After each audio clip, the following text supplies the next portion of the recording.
પાસે આવેલ pickup stand જર્જરિત હાલતમાં જોવા મળી રહ્યું છે। મહીસાગર જિલ્લાના વીરપુરમાં જનતા સિનેમા પાસે આવેલ પિકઅપ સ્ટેન્ડ અત્યંત જર્જરિત હાલતમાં જોવાઈ રહ્યું છે।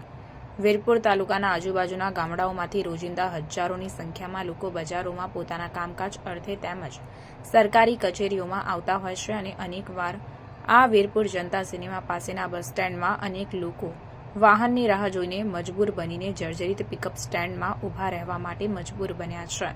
આ પિકઅપ સ્ટેન્ડની અંદરના સળિયા દેખાઈ રહ્યા છે અને છત પરના પ્લાસ્ટરના પોપડા પણ પડી રહ્યા છે। જો કોઈ વ્યક્તિ પિકઅપ સ્ટેન્ડની અંદર ઊભો હોય અને પોપડો પડે તો મોટી દુર્ઘટના થવાની સંભાવના સેવાઈ રહી છે। સ્થાનિક લોકોની માંગણી છે કે તત્કાલીન ઝડપથી આ જનતા સિનેમા પાસે આવેલ જર્જરિત પિકઅપ સ્ટેન્ડને જમીનદોષ કરવામાં આવે, નહીં તો પિકઅપ સ્ટેન્ડ આવનાર સમયમાં મોટી દુર્ઘટના સર્જે તો નવાઈ નહીં।